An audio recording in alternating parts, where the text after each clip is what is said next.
Nagkatigom ang pipila ka mga journalist ug civil society partners sa Kuala Lumpur, Malaysia sa gipahigayon nga Media Freedom Day nitong Sabado sa hapon, Mayo 17, 2025. Pipila sa mga gisgutan atol sa tigom ang kabaguhan sa media landscape sa Malaysia gikan sa traditional media ngadto sa digital media, hilabi na sa pagsulod sa artificial intelligence kon AI sa paghatod og mga balita. Ang peligro nga kanunay giatubang sa mga magsisibya sa pagsulti og kamatuoran ug ang pagpreserba sa press freedom. Giorganisa sa Center for Independent Journalism ang aktibidad.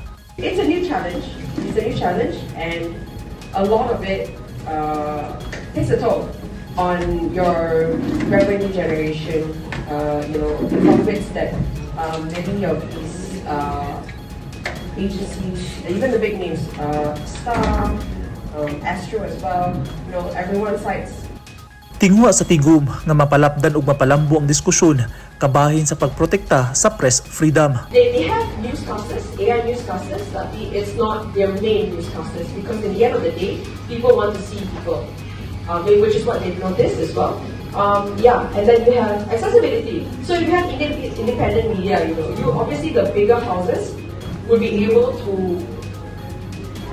afford capacity building. They will be able to afford even like access to all these apps or to like AI. Duna say forum discussions ug informal gathering alang sa mga media practitioners. Gipasabot og maayo ngadto sa mga partisipante ang mahinungdanong papel sa media, hilabi na sa pagkuha og balita, pagsulat og mga istorya ug paghatod og saktong impormasyon sa publiko. Lakip sa tinghuha sa aktibidad ang pagpangayo og makahuluganon nga reforma, pagmatuod pag-usab sa panagiusa, maghandura og mas gawasnon ug mas ligdong nga kaugmaon alang sa Malaysian media. Gikan dinhi sa Kuala Lumpur, Malaysia, Eugene Hinutan, Newsline Philippines. Stay safe.